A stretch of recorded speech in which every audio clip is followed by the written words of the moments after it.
매달 똑같이 15만 원씩 대중교통비를 쓰는 두 사람이 있습니다. 그런데 한 명은 6만 원을 돌려받고요. 다른 한 명은 한 푼도 못 받습니다. 이 차이가 대체 어디서 오는 걸까요? 바로 정부의 차이입니다.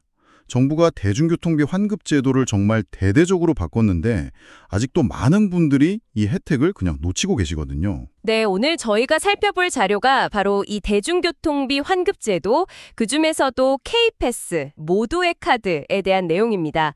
사실 이 두 개가 좀 헷갈릴 수 있거든요. 그래서 오늘 목표는 이 두 제도를 명확하게 이해해서 매달 여러분 계좌로 들어와야 할 돈, 정말 단 1원도 놓치지 않도록 하는 겁니다. 좋습니다. 오늘 이 시간만 딱 집중하시면 여러분도 매달 교통비 돌려받는 사람이 될 수 있다는 거죠.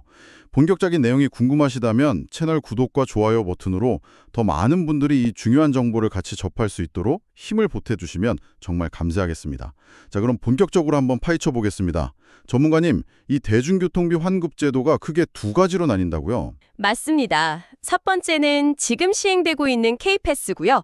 그리고 두 번째가 뭐랄까 확장판이라고 할 수 있는 모두의 카드입니다. 알겠습니다. 그럼 일단 K패스부터 간단히 짚어주시죠. 이게 지금 많은 분들이 쓰고 계시는 거니까요. 네, K패스는 원리가 아주 간단해요. 한 달에 15번 이상 대중교통을 이용하면 내가 쓴 교통비의 일정 비율을 환급해주는 제도입니다. 아, 비율로 돌려받는 거군요. 그렇죠. 일반 성인은 20%를 돌려받고요.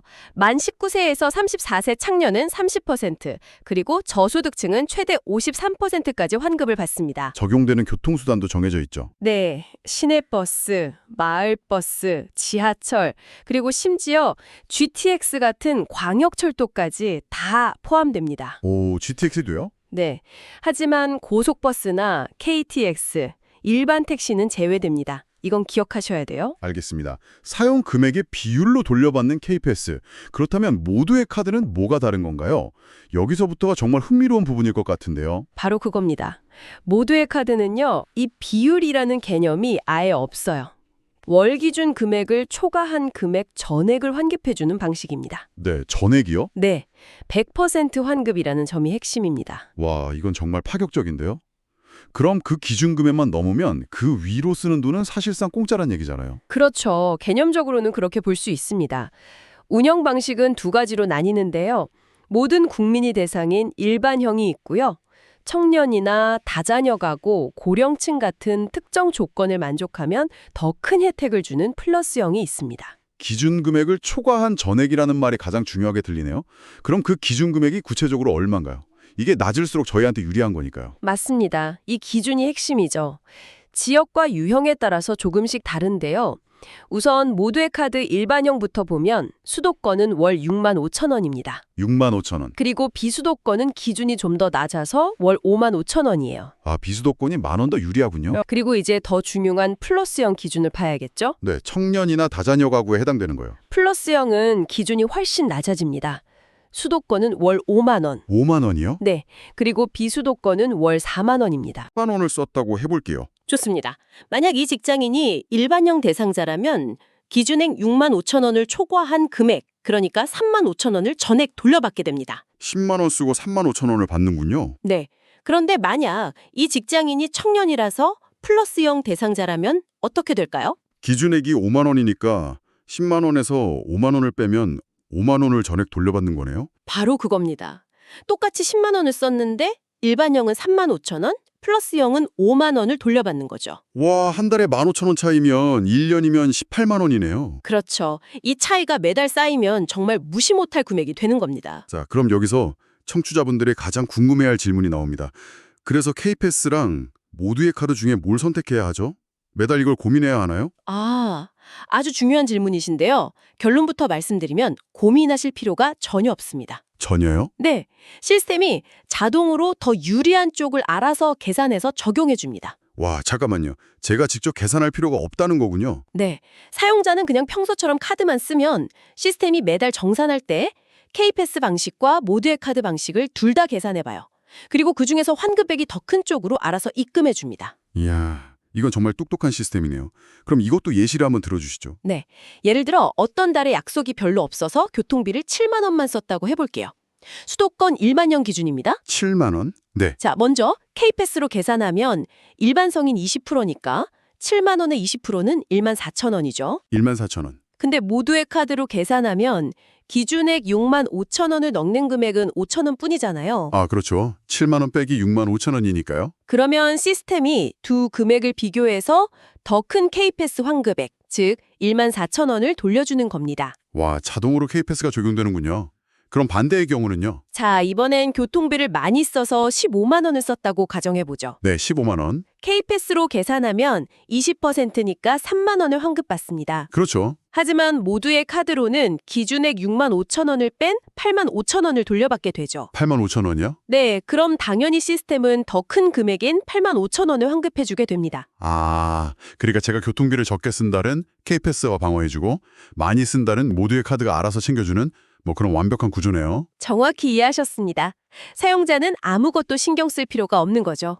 자, 그럼 이 제도를 활용했을 때 실제 우리 삶이 어떻게 달라지는지 구체적인 사례들을 통해서 한번 살펴보겠습니다. 이게 정말 와닿을 것 같아요. 좋습니다. 첫 번째 사례로 서울에 거주하는 3자녀 가구를 한번 보죠. 이 가족은 한 달 교통비로 총 25만 원 정도를 씁니다. 3자녀 가구요. 그럼 가족 구성은 모두 플러스형 대상이 되는 건가요? 맞습니다. 그게 중요하죠. 다자녀 가구 혜택으로 부모님과 자녀까지 모두 플러스형이 적용됩니다. 수도권 기준이니까 기준액은 5만 원이겠네요. 좋습니다. 그럼 한 명씩 계산해보죠. 아버지가 12만 원을 쓰셨네요? 네, 아버지는 12만 원을 썼으니 기준액 5만 원을 뺀 7만 원을 환급받게 됩니다. 7만 원. 어머니는 8만 원을 쓰셨고요. 어머니는 8만 원에서 5만 원을 뺀 3만 원을 환급받으시겠죠? 자, 이제 자녀가 흥미로운데요. 딱 5만 원을 썼어요. 그렇죠. 기준액이랑 사용액이 같으니까 모두의 카드로는 환급액이 0원이잖아요. 네, 영원이네요. 바로 이 순간 시스템이 K패스를 적용하는 겁니다. 이 자녀가 대학생, 즉 청년이라고 하면 30% 환급률이 적용되겠죠? 아, 그럼 5만 원의 30%니까 1만 5천 원을 돌려받게 되는군요. 맞습니다. 결국 이 한 가구에서 한 달에 돌려받는 돈이 아버지 7만 원, 어머니 3만 원, 자녀 1만 5천 원, 이걸 다 더하면 총 11만 5천 원입니다. 한 달에 11만 5천 원이요. 와, 1년이면 138만 원이네요. 그렇죠. 이 제도를 모르면 그냥 공중으로 사라지는 돈인 셈이죠. 그럼 비수도권 사례도 한번 봐야겠습니다. 부산에 거주하는 30대 직장인이 월 9만 원을 쓴다고 해보죠. 네, 이분은 청년이나 다자녀가 아니니 비수도권 일반형에 해당되겠네요. 비수도권 일반형 기준 금액이 얼마였죠? 5만 5천 원이었죠. 맞습니다. 5만 5천 원. 그럼 모두의 카드로는 9만 원에서 5만 5천 원을 뺀 3만 5천 원을 돌려받게 됩니다. K패스로 계상하면 일반 20%니까 1만 8천 원이고요. 그렇죠. 당연히 시스템은 모두의 카드를 선택해서 3만 5천 원을 입금해 줍니다. 이분도 1년이면 42만 원이네요. 정말 쏠쏠한데요? 자, 마지막으로 가장 극적인 사례일 수 있습니다. 경기도에 살면서 GTX로 서울까지 출퇴근하는 20대 직장인. 한 달 교통비가 18만 원이 나옵니다. 아, 이런 분들 정말 많죠? 이분은 20대 청년이니까 수도권 플러스형 대상이죠. 기준액은 5만 원입니다. 그럼 18만 원에서 5만 원을 빼면 13만 원을 환급받는다고요. 네, 계산상으로는 13만 원이 맞습니다. K패스 청년 30%를 적용하면 5만 4천 원이니까 비교가 안 되죠. 한 달에 13만 원, 1년이면 156만 원. 이건 거의 월세 일부를 지원받는 수준인데요. 그렇죠. 이런 장거리 통근자들에게는 정말 엄청난 혜택이 되는 겁니다. 이쯤 되니 정말 이 제도가 너무 좋아서 오히려 의심이 생깁니다. 이렇게 다 돌려주다니 분명히 뭔가 한도나 제한 조건 같은 게 있을 것 같은데요. 무제한은 아니겠죠? 물론입니다. 예리한 지적이세요. 이제 그 숨은 규칙들을 짚어볼 시간이죠. 가장 중요한 것은 월 환급 한도입니다. 아, 한도가 있군요. 네. 일반형은 월 최대 6만 원까지만 환급이 되고요. 방금 사례처럼 플러스형 대상자는 월 최대 10만 원까지 환급받을 수 있습니다. 아, 그렇군요. 그럼 아까 GTX 타는 20대 직장인, 계산상으로는 13만 원이었지만 실제로는 한도인 10만 원까지만 받는다는 뜻이네요. 정확합니다. 13만 원이 아니라 10만 원이 입금되는 거죠. 그래도 10만 원이 어딥니까? 정말 크네요. 그렇죠. 교통비를 아무리 많이 써도 플러스형은 10만 원이 최대라는 점은 꼭 기억해야 합니다. 그리고 또 하나의 중요한 조건은 K패스와 동일하게 한 달에 대중교통을 15회 이상 이용해야 한다는 겁니다. 월 15회. 이거 재밌네요. 월말에 앱을 딱 봤는데 14회 지켜 있으면 괜히 집 앞에서 버스 한번 타고 와야 할 것 같은데요. 하하, 실제로 그런 분들이 분명히 계실 겁니다. 그 한 번 탑승으로 몇만 원의 환급 자격이 생기니까요. 앱에서 이용 횟수 확인하는 습관이 중요하겠네요. 네, 그리고 플러스형 대상자에 대해서 한 번 더 정리해 드릴게요. 만 19세에서 34세 청년, 그리고 2자녀 이상 다자녀 가구, 만 65세 이상 고령층, 마지막으로 기초생활수급자 및 차상위 계층입니다. 이 혜택이 가구가 아니라 개인 단위로 적용된다는 말도 아까 하셨죠? 네, 그 점도 아주 중요합니다. 아까 3자녀 가구 사례에서 아버지, 어머니, 자녀가 각자 본인 명의의 카드를 발급받고 등록해야 한다는 뜻입니다. 아, 카드 한 장으로 돌렸으면 안 되는 거군요. 절대 안 됩니다. 그러면 아버지 한 사람의 실적으로만 잡혀서 나머지 가족 혜택은 다 날아가는 거죠. 1인 1카드 원칙 꼭 기억하셔야 합니다. 알겠습니다. 이제 마음의 준비가 됐습니다. 제 지갑을 지켜줄 이 제도를 당장 이용하려면 지금 뭘 해야 하는지 정확히 2단계로 알려주시죠. 아주 간단합니다. 정말 딱 2단계면 끝나요. 첫 번째, K패스 기능이 있는 교통카드를 준비하셔야 합니다. 어디서 구할 수 있죠? 제일 쉬운 방법은 전국 모든 편의점 가서 K패스 카드 주세요 하면 바로 살 수 있고요. 아니면 더 편한 방법도 있습니다. 지금 쓰시는 신용카드나 체크카드 회사 앱에 들어가 보세요. 거기서 K패스 기능 추가를 신청하면 카드를 새로 발급받을 필요도 없이 기존 카드의 기능이 추가됩니다. 오, 그게 더 편하겠네요. 자, 카드를 준비했습니다. 다음은요? 2번째 단계입니다. 포털에서 K패스를 검색해서 공식 홈페이지나 앱에 접속하세요. 그리고 회원가입을 하시면 됩니다. 회원가입? 네, 본인 인증하고 방금 준비한 카드 번호를 입력하면 모든 절차가 끝납니다. 이때 입력한 여러분의 나이나 거주지 정보를 보고 시스템이 알아서 이분은 수도권 거주 청년 플러스형이구나 하고 자동으로 설정해 줄 거예요. 정말 그게 끝인가요? 그럼 환급금은 어떻게 들어오죠? 가입하실 때 2가지 방식 중에 선택할 수 있어요. 교통카드 충전을 선택하면 다음 달 환급금이 카드에 바로 충전돼서 교통비로 쓸 수 있고요. 계좌이체를 선택하고 계좌번호를 등록해두면 매달 현금으로 통장에 따박따박 입금됩니다. 이건 선택이 문제겠네요. 저는 현금이 더 좋은 것 같습니다. 하하, 그렇죠. 자, 마지막으로 청취자분들이 헷갈려 하실 만한 점 몇 가지만 더 짚어보겠습니다. 제가 지금 쓰던 일반 교통카드에 잔액이 꽤 남았는데 이건 버려라 하나요? 아니요, 아닙니다. 편의점이나 지하철역 고객센터에 가시면 기존 카드 잔액을 새로 발급받은 K패스 카드로 쉽게 옮길 수 있습니다. 아, 다행이네요. 네, 이론도 손해보실 필요 없어요. 그리고 살다 보면 조건이 바뀔 수 있잖아요.